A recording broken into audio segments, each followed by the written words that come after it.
மதிமுகம் நேயர்களுக்கு வணக்கம். இது அரசியல் திண்ணை. இன்றைய நிகழ்ச்சியின் சிறப்பு விருந்தினர் தமிழா பாண்டியன். அறிவுமதி வீட்டில் சோத்துக்கு எல்லாம் படுத்து கிடந்த கதை எல்லாத்துக்கும் தெரியும். இந்த சைம விஷத்தையே தின்று வளர்கிற ஒரு பாசான புழு, விஷ புழு. அது எந்த விஷத்தை போட்டு கொள்ளுவீங்க? இன்றை வரை நீங்க அதிமுக வேலுமணிட்டு பணம் வாங்கிட்டு இருக்க. வேலுமணி எடுத்து எந்த கேண்டிடேட்டும் நாம் தமிழர்ல போடுறது இல்லை. ஒரு விஜயலட்சுமி தான் தெருவுக்கு வந்திருக்கு. எனக்கு தெரிஞ்ச பல விஜயலட்சுமி வீடு வாங்கி கொடுத்து பெங்களூர்ல சைமன் என்ற பெயரோடு செட்டில் செய்யப்பட்ட கதையெல்லாம் பல கதை என்கிட்ட இருக்கு. கொள்கை அழுத்தம் உள்ளவர் விஜய் அல்ல. விஜய பரந்தூர் கூட்டிட்டு வரக்க 6 மாசம் ஆகுது. பெரியார் மண்ணில் போன முறை சீமான் வாங்கிய ஓட்டுக்கு மேல ஒரு ஓட்டு வாங்கினாலும் பெரியாரை நான் வென்று விட்டேன், நான் சொன்னதை ஈரோட்டு மக்கள் ஏற்றுக்கொண்டார்கள், நாளைக்கு வரலாறு தவறாக பதிவு செய்து விடக்கூடாது. சீமான் எங்கெங்கு நிற்கிறாரோ அங்கெல்லாம் நான் நிற்பேன்.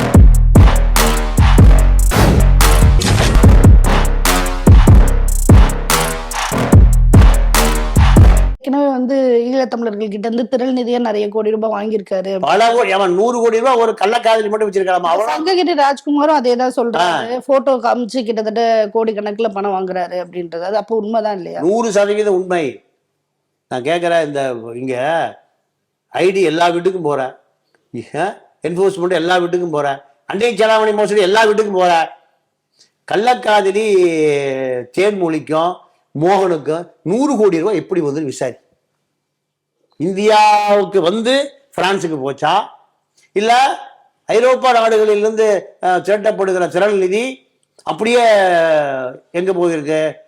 பிரான்ஸுக்கு போயிருக்கா? அதாவது காலாவதியான பொருட்களை நீங்க ஸ்டிக்கரை ஒட்டி பாதி விலைக்கு விற்கிற நிறுவனமா இப்ப அது ஐரோப்பாவில் மூடப்பட போகுது. தேன்மொழிக்கு பிரான்ஸ்ல 2 வீடு இருக்கு. நம்ம ஊர் மாதிரி ஏதோ ஒரு சென்ட் 500-1000 ரூபாய்க்கு வாங்க முடியாது. பாரிஸ்ல 2 வீடு இருக்கு. பட்டா செட்டு அடங்கல டாக்குமெண்ட் எல்லாம் வேணுமா? நான் எடுத்துட்டுமா? அது வேலை இல்லை எனக்கு. ஆனால் நீங்க தொண்டம் கொடுக்குற காசு. ராஜசேகர்னு ஒருத்தனை கொள்றதுக்கு தேடி அலையிறாங்க சீமான ஆட்கள். ஒரு 6-7 வருஷத்துக்கு முந்தி அவன் என்கிட்ட வந்து சரண்டர் ஆனான். மலேசியாவில் அப்பவே 100 கோடி ரூபாய் வசூல் பண்ணி அவன் தான் பார்த்துட்டு இருந்திருக்கான். அவனை இங்க வர சொல்லி ஒரு வீடியோலாம் போட்டுட்டு இருந்தான். நீங்க ஆளே காண அவனை. ராஜசேகர் என்னை வந்து பார்த்தான். நீ அங்க விட்டுட்டு வெறும் ஆளை வந்த பிறகு இப்ப என்ன பண்ண முடியும்? 100 கோடி ரூபாய் மலேசியாவில் சோழர்களால் வசூல் செய்து கொடுக்கப்பட்டது. நீங்க சீமானுடைய பினாமிகளால் அங்க பராமரிக்கப்படுகிறது. எங்க திரும்பினா 100 கோடி 200 கோடி 300 கோடி. நீங்க அறிவுமதி வீட்டுல சோத்துக்கு எல்லாம் படுத்து கிடந்த கதை எல்லாத்துக்கும் தெரியும். அறிவுமதி கூட்டிட்டு போய் உன்னைய குஞ்சு மூட்டை குண்டி விட்டு ஏதாவது அவனுக்கு ஒரு வாய்ப்பு கொடுங்கன்னு சொன்ன பிறகுதான் நீ இயக்குனராக மாறினாய். வைரமுத்தை கூட்டிட்டு போய் குஞ்சு மூட்டை கொடுக்குறாரு. இப்படி சாதாரண எடுப்பு சாப்பாடாக இருந்த உனக்கு இப்ப 25 கோடி ரூபாய்க்கு பண்ணை வீடு, 6 வெளிநாட்டுக்காரு. இப்ப நீ ஒரு தலைவனாகி உன் தம்பி பீட்ரு மனதில் நடக்கிற பூரா வசூல். அப்போ சொகுசான வாழ்க்கைக்கு இந்த பெரியாரியமும் ஈழத்துல செய்த தியாகமும் உனக்கு அறுவடை செய்ய முடிகிறது என்றால் உண்மையாகவே ஈழத்துக்காக போராடி செத்து சுண்ணாம்பாயி எத்தனை பேர் செத்து போயிட்டான். குடும்பம் நடு ரோட்டில் நிற்குது. நீங்க இந்த மன்னார்குடியில விக்னேஷ் மணலை ஊற்றி செத்து போயிட்டான் காவிரி பிரச்சனைக்கு. அவன் வீட்டுக்கு போய் இதுவரைக்கும் நீ போயிருக்கியா? முத்துக்குமாருடைய மர்ம மரணம் உனக்கு தொடர்பு இருக்கு. நேரடியாக குற்றம் சாட்டுறேன். இலை மலர்ந்தால் ஈழ மலரும் 2011 இந்த சசிகலா நடராஜன் கிட்ட 20 கோடி ரூபாய் நீ வாங்கின. 10 கோடி முத்துக்குமார், 10 கோடி சீமா, தெற்க 10 கோடி, வடக்க 10 கோடி. உனக்கு உன்னுடைய விலை 10 கோடி 20 கோடி. இன்றை வரை நீங்க அதிமுக வேலுமணிட்டு பணம் வாங்கிட்டு இருக்க. வேலுமணி எடுத்து எந்த கேண்டிடேட்டும் நாம் தமிழர்ல போடுறது இல்லை. வகாப்ப குண்டி போடுறது. வகாப்புக்கு தொண்டாமுத்தூருக்கு என்னையா சம்பந்தம்? ஏன்னா அவனோட 50 கோடி 100 கோடி பணம் வாங்குவது தேர்தலுக்கு. அப்போ எந்த காலத்தில் நம்ம எம்எல்ஏ ஆக முடியும், எம்பி ஆக முடியாதுன்னு தான் கல்யாண சுந்தரம் ராஜீவ் காந்தி கிளம்பி போனது. ராஜீவ் காந்தி கல்யாண சுந்தரம் வாய் திறந்தா நிறைய ரகசியங்கள் தெருவுக்கு வரும். அப்போ இதையெல்லாம் எதிர்த்து பேசுவதற்கு இங்க அரசியல் கட்சிகளே இல்லை. இங்க எல்லாம் பயப்பட, ஏன் நிறைய அழுக்கு முதுகுல, ஒவ்வொரு தலைவர்களுக்கும் முதுகுல நிறைய அழுக்கு, அதை அவன் செருவில் போட்டு உடைச்சிருவான். அழுக்குக்கு ஒன்றும் கவலை இல்லையே. பழனி பாபா தான் சொல்லுவார், புழுவை அரிக்குதுன்னு கரையா அரிக்குதுன்னா விஷத்தை போட்டு கொள்ளலாம். பாசானத்தையே தின்று வளர்கிற புழுவை எதை போட்டு கொள்ளுவீங்க? இந்த சைம விஷத்தையே தின்று வளர்கிற ஒரு பாசான புழு, விஷ புழு, அதை எந்த விஷத்தை போட்டு கொள்ளுவீங்க? லஞ்சம், ஊழல், பாலியல். விஜயலட்சுமி தான் பக்கமா சொல்றாள. அப்போ இன்னைக்கு வரைக்கும் பல, ஒரு விஜயலட்சுமி தான் தெருவுக்கு வந்திருக்கு. எனக்கு தெரிஞ்சு பல விஜயலட்சுமி வீடு வாங்கி கொடுத்து பெங்களூர்ல சைமன் என்ற பெயரோடு செட்டில் செய்யப்பட்ட கதையெல்லாம் பல கதை என்கிட்ட இருக்கு. அப்போ உன்னுடைய தமிழ் தேசிய அரசியல் என்பது, ஈழ தேசிய அரசியல் என்பது இரண்டுமே உன்னை வலுவாக்கி கொண்டு பணம் சம்பாதித்து வெளிநாடுகளில் பதுக்குவதற்கான, கொடைக்கானல்ல உனக்கு எப்படி ஒரு 500 கோடி ரூபாய்க்கு எஸ்டேட் வந்தது? உன் மாமனார் காளிமுத்து என்ன ஒண்ணான்னு தெரியாதா?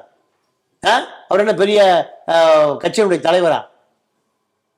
திமுக போய், அண்ணா திமுக போய், தெருவுக்கு போய், ராபின் மேன் கேஸ் எல்லாம் தெரியும். காளிமுத்து ஒரு பெரிய சீமன், பொண்டாட்டி, வெப்பாட்டி, கூத்தியார், எத்தனை கதை இருக்கு. அப்போ இன்னைக்கு 500 கோடி ரூபாய்க்கு கொடைக்கானல் எஸ்டேட் இருக்கு. இதெல்லாம் ஏது? சிறல் நிதியில தொண்டன் கொடுத்த காசு. நீ ஒரு சர்வாதிகாரி, ஒரு தொண்டன் கிட்ட இருந்தா எல்லாம் கிளம்புடா கேட்டீங்களா அந்த காணொலியில்? அப்போ இந்த மக்களை மீட்டெடுக்கக்கூடிய அரசியலை யாரும் செய்யாதனுடைய விளைவு இந்த கோடம்பாக்க கலிசடை சீமானெல்லாம் ஒரு தமிழ் தேசிய தலைவராக வந்து விட்டார். பெரியார் என்கின்ற ஒரு மாமணி, ஒரு மனித பிம்பத்தை உடை தெரியக்கூடிய ஒருவனாக வளர்ந்து விட்டார் என்பதுதான் இன்னைக்கு கையெறி நிலை. வேதனையா இருக்கு. அதனாலதான் நான் இயற்கையாகவே என்னை ஈரோட்டுக்கு செல்ல வைத்தது. ஈரோடுல நான் பிரச்சார மேடையாக்க போறேன். திருமுருகன் காந்தி வர போறார், குளத்தூர்மணி, கோவை ராமகிருஷ்ணன், கைதுகளி, ஷரீப், வீரலட்சுமி, இப்படி சீமானை எதிர்க்கக்கூடிய அத்தனை பேர்களுக்குமான மேடை தான் ஈரோடு மேடை. நான் தான் வேட்பாளர். நான் 46 பேர் அங்க எலெக்ஷன் கமிஷன்ல அங்கீகரிக்கப்பட்டு சின்னம் ஒதுக்கப்பட்டு அந்த ஒரு கூட்டம் நடந்தது. 18 பேர் உட்கார்ந்துருக்காங்க சீமானை ஒழிக்கணும். எங்கிருந்து வந்தீங்கன்னா அருந்ததியர் முன்னேற்ற கழகம். பாவம் அவன். இந்த சமூகத்துல உழைக்கிற மக்கள் அவன் தாமா. அருந்ததிய சமூகத்தை இன்னும் இந்த சமூகம் உழைக்கிற மக்களாவே வச்சிருக்கு, அடித்தட்டு மக்களாவே வச்சிருக்கு. அவர்களை நீ வந்தேரி, ஆந்திராவுக்கு போ, ஐரோப்பாவுக்கு போ, தெலுங்கானாவுக்கு போ. ஒரு கலெக்டர்கிட்ட ஒரு அருந்ததிய ஒரு சமூக ஓய இதை கட்டி பிடிச்சி அழுகிறான். நான் எங்கெங்கே போறது? எங்களை எங்கேயோ போக சொல்றாரு, நாங்க வந்தேரிங்கிறாரு, அகதிங்கிறாரு. அப்போ எத்தனை பேருடைய உள்ள குமுறல் நீ விளங்குவியா? இந்த பக்கம் நாயுடு சமூகம், ரெட்டியார் சமூகம், முஸ்லீம், கிறித்துவர் எல்லாம் 16 வேட்பாளர் 17 வேட்பாளர் சீமானை எதிர்ப்பதற்காக ஒரு கட்சி தலைவனை பர்சனலா எதிர்ப்பதற்கு 16-17 பேர் சுயேட்சை போட்டியிடுறாங்கிற வரலாறு இந்த சைமனை எதிர்த்தான். நான் அவ்வளவு பேர் சொன்னேன், அமைதியா இருங்க, காலம் நமக்கு பதில் சொல்லும். சீமான் வரலாற்றில் காணாமல் போவான். எத்தனையோ மணி மகுடங்கள் எல்லாம் குப்பை தொட்டியில் கிடந்த வரலாறை நாம பார்த்திருக்கோம், படிச்சிருக்கோம். அதனால உணர்ச்சி வசப்படாதீங்க. அது அருந்ததியர் சமூக மக்கள்லாம் கண்ணீர் விடுறான். எங்களை வந்தேரி ஊரை விட்டு கிளம்புகிறாரு. இது எங்களால ஜீர்ணிக்கவே முடியல. நாங்கள் பூர்வீக மண்ணு, இது தாத்தா அப்பா பாட்டம் பூட்டா எல்லாம் இங்கதான் வாழ்ந்தான். படை வீரர்களாக நாங்க ஆந்திராவுக்கு போட்டு மொழியை கற்றுக்கொண்டு வர்றோம். ஐரோப்பாவுக்கு போறவன், வேலைக்கு போறோம், ஐரோப்பா மொழி கத்துட்டு வர்றது இல்லையா? பிரிட்டனுக்கு போறவன் பிரிட்டிஷ் மொழியை கத்துட்டு வர்றது இல்லையா? மலேசியாவுக்கு போற, மலேசியா, அப்ப அவனுக்கு மலேசியா ஒரு 100 வருஷம் கழிச்சு நீ மலேசியாவுக்கு அந்த கிளம்படான்னு சொல்ல முடியுமா? அப்போ இந்த சைமனுக்கு எதிர்த்து அரசியல் சொல்லி கொடுக்கக்கூடிய எந்த கட்சிகளுக்கும் செம்பும் திராணி இல்லை. அதுதான் உண்மை. இல்லைன்னா 40,000 பேர் அங்க திரண்டு தான் சீமான் வீட்டை காலி விட்டு ஓடியா போயிருப்பான். சீமான் கட்சியில இருந்து நிறைய பேர் முக்கிய நிர்வாகிகள்லாம் வெளியில வராங்க, வேற ஒரு கட்சியில போய் சேர்றாங்க. அது எப்படி பாக்குறீங்க? இப்ப கட்சியில இருக்கவங்க எல்லாருக்குமே சீமான் மேல ஒரு மிகப்பெரிய அதிருப்தி இருக்கு. ரொம்ப ரொம்ப லேட்டாக தாம எல்லாத்துக்கும் தெரிஞ்சுது. என்ன தெரிஞ்சுதுன்னா, காசு கொடுத்தா அந்த ஆள் வித்துறான். எப்போ எக்ஸ்போஸ் ஆகுது? நான் எல்லாத்தையும் பார்த்தேன், பிறகலாத வெற்றிக்குமரன் எல்லாத்தையும் பார்த்தேன். எப்படின்னா, விக்கிரவாண்டி தேர்தல் அந்த விழுப்புரம் மாவட்ட செயல் பிரபாகரன் 500 இளைஞர்களை வச்சிருக்காரு. ஏறக்குறைய ஒரு 40-50 வழக்கு இருக்கு அவர் மேல. அபிநயாக்கும் விக்கிரவாண்டிக்கும் விழுப்புரத்துக்கு சம்மந்தமே இல்லை. மாவட்ட செயல் தான் நிறுத்திருக்கணும். அபிநயா என்ன சொல்லுது? எனக்கு ஒரு நல்ல விளம்பரம் கிடைச்சது, அதிமுக சீட்டு கேட்கறதுக்கு எதிர்காலத்தில் திமுக எம்எல்ஏ ஆகிறது. எப்படி? அப்போ பணம் யாரு கொடுத்தாலும் அபிநயாக்களை போல எல்லா மாவட்டத்திலையும் எம்எல்ஏ சீட் வாங்கிடலாம். ஏன் கல்யாண சுந்தரம் ராஜீவ்காந்தி ஏன் வெளியே போனாங்க? நீ 16 தேர்தலில் சீட்டு தரங்கிறாரு ஜெயலலிதா, பணம் மட்டும் கேட்குறாரு. 21 அதே கதை. நீங்கள் ஒரு 8% ஓட்டு வந்துன்னா நாங்கள் ஜெயிச்சிருவோம், எங்க கூட கூட்டணி சேருங்க, உங்களுக்கு 100 கோடி ரூபா தர்றோம், 15 சீட்டு. பணத்தை ஜெயிச்சா எல்லாம் ஓடி போயிடுவானுங்க, பணத்தை மட்டும் கொடு. இதுக்கு தான் தமிழ் தேசியம் பயன்படுகிறது என்று சொன்னால் நீ எவ்வளவு பெரிய அயோக்கியன். உன்னை அம்பலப்படுத்திருக்கீங்க, ஆளை இல்லை. அதான் வேதனை. இப்போ விஜய் கட்சி ஆரம்பிச்ச போது சீமான் நாம் தமிழர் கட்சிக்கும் அவங்களுக்கும் இடையில ஒரு சின்ன சலசலப்பு இருந்தது. இப்போ மறுபடியும் இருக்கிற எல்லா நாம் தமிழர் கட்சியை சேர்ந்தவங்களும் விஜய் கட்சிக்கு போறதுக்கான வாய்ப்பு இருக்கா? இந்த தேர்தல் அதுல ஏதாவது ரிஃப்ளெக்ட் ஆகுமா? இல்ல, அதாவது நாம் தமிழர் கட்சிக்கு வந்த அத்தனை பேருமே ஒரு கொள்கை ரீதியான தெளிவான ஆட்கள். இங்கே சீமான் ஏமாற்றுகிறார். கொள்கை என்பது பெயரளவுக்கு தான், நடைமுறையில் ஒரு பெரிய இடைவெளி ஏற்படுகிறது. இதை ஒட்டி தான் எல்லாம் வெளியேறாங்க. இதை விட கொள்கை அழுத்தம் உள்ளவர் விஜய் அல்ல. விஜய பரந்தூர் கூட்டிட்டு வரக்க 6 மாசம் ஆகுது. பனையூர் டு பரந்தூருக்கு எத்தனை மாசம் ஆகுது? 6 மாசம் ஆகுது. அப்போ சீமானிடந்து வெளியேறுகிறவன் விரக்தியில் வெளியேறானே தவிர எந்த கட்சிக்கும் போவதற்கு அவனால் ஈடு கொடுக்க முடியாது. உதாரணத்துக்கு பெரியார் தொண்டர்கள் எந்த கட்சியிலையும் போய் 1 மணி நேரம் கூட இருக்க மாட்டான். நானெல்லாம் அப்படித்தான் அனுபவம். முடியவே முடியாது, ஜீர்ணிக்க முடியாது. நீங்க ராமகிருஷ்ணன் நினைச்சா மத்திய மந்திரியா இருக்கலாமா? குளத்தூர் மணி என்ன நினைச்சிருந்தா நீங்க ராஜா இடத்துல அவர் உட்கார்ந்துருக்கலாமா? ராஜால அவர் பின்னாடி வந்தவர் தானே. ஆரிச்சாமி நினைச்சா கோயம்புத்தூர் மண்டல செயலாளராக இருக்கலாமா? ஈரோடு ரத்தனசாமி நினைச்சா ஈரோடு சேலத்துல ஒரு 1000 கோடி ரூபாய் சொத்து வாங்கியிருக்கலாமா? ஜீர்ணிக்க முடியாது. காரணம், பெரியாரே நினைத்திருந்தால், பெரியார்ட்ட உதவியாளர் இருந்தது தான் அண்ணாதுரை முதலமைச்சர் ஆனார்கள் இல்லையா? அண்ணா நீ பெரியாருடைய விடுதலை பத்திரிகையுள்ள ப்ரூஃப் ரீடர் தானே கலைஞர் கருணாநிதி முதலமைச்சர் ஆனார. கருணாநிதியுடைய நண்பர் தானே எம்ஜிஆர் முதலமைச்சர் ஆனார. எம்ஜிஆருடைய எக்ஸ்ட்ரா தான் ஜெயலலிதா ஜானகி. அதில் சொல்ல விரும்பல, சிறுமைப்படுத்துதல்ல, எக்ஸ்ட்ரா தானே. இவர்களெல்லாம் முதலமைச்சர் ஆகிற பொழுது இவர்களெல்லாம் உருவாக்கிய அந்த தந்தை பெரியார் ஏன் முதலமைச்சர் இருக்க முடியாது? தலைநகர் ஈரோட்டுக்கு வாங்கினா ஈரோட தலைநகரா இருக்கும். தமிழ்நாட்டுடைய தலைநகர் ஈரோடாக மாறி போயிருக்கும். அந்த விரும்பலையே. முட்டாள்கள் ஓட்டு போடுறான், அயோக்கியம் ஆட்சிக்கு போறான். 200 ரூபாய்க்கு ஓட்டு போடுறானே, 500 ரூபாய்க்கு ஓட்டு போடுறானே. அப்ப இவனை வைத்து எப்படி அரசியல் கற்றுக் கொடுக்க முடியாது. முதல்ல அரசியலை கற்றுக்கொள்ளுங்கள், பகுத்தறிவை கற்றுக்கொள்ளுங்கள். இதுதான் அவருடைய பிரச்சாரம். அப்ப அவன் எப்படி தெரியாம சீமாங்கிட்ட வந்தான், வந்துட்டு திருப்பி எங்க போயிட்டான்? திருப்பியே வந்த இடத்துக்கு போயிட்டான். பிஜேடிலாம் போகல, விரக்தியா இருக்கான். அவர்கள் அத்தனை பேரையும் ஒன்றிணைப்பதான் என்னுடைய வேலை. ஓகே, இப்ப நீங்க இறுதியா இந்த கேள்வியோட முடிச்சுக்கலாம். இப்ப நீங்க ஈரோடு சட்டமன்ற தொகுதி தேர்தலில் நிக்கிறீங்க. ஆமா.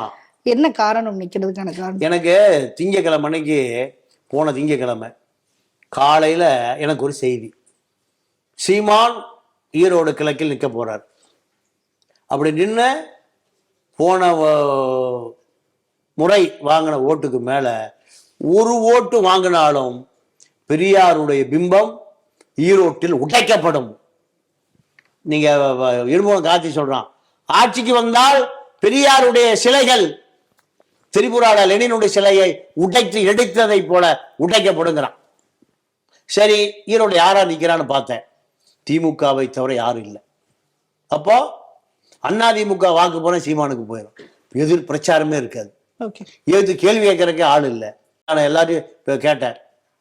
இது நமக்கு ஒரு மேடை, எல்லாத்துக்குமான மேடை. இந்த மேடையில் அவனுக்கு எதிர்ப்பே இல்லாமல் போய்விடக்கூடாது. வரலாறு நம்மை மன்னிக்காது, காரி துப்பும். என்னடா அவனை எதுக்கு இப்ப என்ன எவ்வளோ நீங்க இப்ப சீமான் வீட்டுக்கு ஒரு 20,000 பேர் போயிருந்த நிலைமை வேறையா? இந்த வேலையை நம்ம செய்யாமட்டா தப்பா போயிடும் தான் நான் அங்கிருந்து கூப்பிட்டேன். மே 17 திருமுருகன் நான் வர்றேங்க, நீங்க போயிட்டு இல்லைங்கன்னார். சகோதரி வீரலட்சுமிக்கு கூப்பிட்டேன். இவர்கள்லாம் சீமானுடைய எதிர்ப்பாளர்கள். என்னம்மா உடனே வரப்பா, நீ போங்க, எத்தனை நாள் தங்கணும் சொல்லுங்க. நாங்க இதுதான் எனக்கு உற்சாகம். அடுத்து வெற்றிக்குமரனை கேட்டேன். அண்ணா நான் வர்றேங்க, நீங்க போங்க. மதுரை வேலுச்சாமி, நீ போயிட்டு எனக்கு இடத்த சொல்ல வந்துடுறேன். இப்படி முன்னாள் வக்போர்டு தலைவர் ஹைதர் அலி, இவன் RSS உடைய கைக்கூலி, இவன் அம்பலப்படுத்தி ஆக வேண்டாம், நீ போயிட்டு சொல்லு சிறுபான்மை மக்கள்கிட்ட, நான் வர்றேன் நேரா. கேஎம் ஷரீப் கூப்பிட்டேன். நம்மெல்லாம் வாழ்ந்த காலத்திலேயே பெரியார் பிம்பம் உடைக்கப்படுவதாக அவன் கொக்கரிக்கிறான், விடக்கூடாது, நான் பின்னாடியே வர்றேன். குழந்தை அரசன், இப்படி பல பேர் களம் அமைப்பதற்கான உருவாக்கத்தை தான் நான் செஞ்சு கொடுத்தேன். இப்போ அத்தனை பேரும் ஈரோட்டை நோக்கி, நீங்க அத்தனை பேருடைய சாலைகளும் ரோமை நோக்கின்னு ஒரு பழமொழி இருக்கு. அதே போலதான் இப்ப எல்லாருமே ஈரோட்டை நோக்கி சீமானை அம்பலப்படுத்துவதுதான் நோக்கம். அந்த மக்கள் வரலாற்று தவறை செய்து விடாதீர்கள். காமராஜர் தோக்கடிச்சதுக்காக இன்னைக்கு வரைக்கும் விருதுநகர் வருத்தப்படுது. அதே போல பெரியார் மண்ணில் போன முறை சீமான் வாங்கிய ஓட்டுக்கு மேல ஒரு ஓட்டு வாங்கினாலும் பெரியாரை நான் வென்று விட்டேன், நான் சொன்னதை ஈரோட்டு மக்கள் ஏற்றுக்கொண்டார்கள்னு நாளைக்கு வரலாறு தவறாக பதிவு செய்து விடக்கூடாது. அதற்காகத்தான் சீமானை எதிர்க்கக்கூடிய அத்தனை பேரும் கிளம்பி ஈரோட்டுக்கு வாங்க, அதற்கு நான் தலைமை தாங்கிறேன். அது நான் தான் வேட்பாளர். இந்த முயற்சி தான். நான் இது வரைக்கும் எலெக்ஷனுக்கு போனதே இல்லை, இது வரைக்கும் நான் போட்டியிட்டதே இல்லை. பொதுச் செயலாளர் வைகோ அவர்களுக்கு சிவகாசி நாடாளுமன்ற தேர்தலில் 89 நான் திருப்பூர்லேருந்து ஒரு 50 பேரை கூட்டிட்டு போயிருந்தேன். இதெல்லாம் இருக்காங்க இப்போ, அங்ககுமார் உட்பட நிறைய பேர் இருக்காங்க. கூட்டி போய் 1.5 மாத காலம் அந்த வேலை செஞ்சுட்டு எலெக்ஷன் சீப், அதாவது கவுண்டிங் வரைக்கும் எதிர்த்து தான் வந்தோம். இதே போலதான் நான் கொடுத்த நாமினேஷனை 10 வக்கீல் சீமா வக்கீல் பிரிண்ட் எடுத்து கண்ணில் லென்ஸ் போட்டு பார்க்குறான். நான் என்ன பரம்பரை அரசியல்வாதியா இல்லை எம்எல்ஏ கிட்டதுனா? என்னுடைய மனைவிக்கு 13 நகை இருக்குன்னு போட்டிருந்தேன். என் மனைவிக்கு அவங்க அப்பா கொடுத்த நிலம் இருக்குன்னு போட்டிருந்தேன். இந்த நகைக்கு ஏன் வேல்யூ போடல?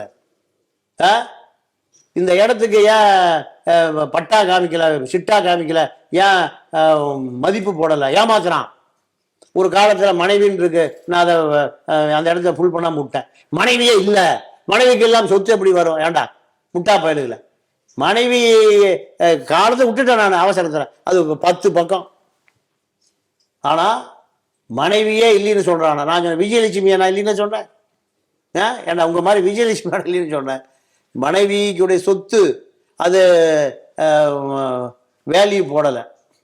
சொத்தை காமிச்சிட்டேன், நான் நகையை காமிச்சிட்டேன். அப்போ அதை மறைத்தா தான் தப்பு. சின்ன சின்ன தவறுகளை நீங்க உடனே பிரிண்ட் எடுத்து கொண்டு வந்து இவரை வேட்புமனு தாக்கல் விடக்கூடாது, தள்ளுபடி பண்ணணும்.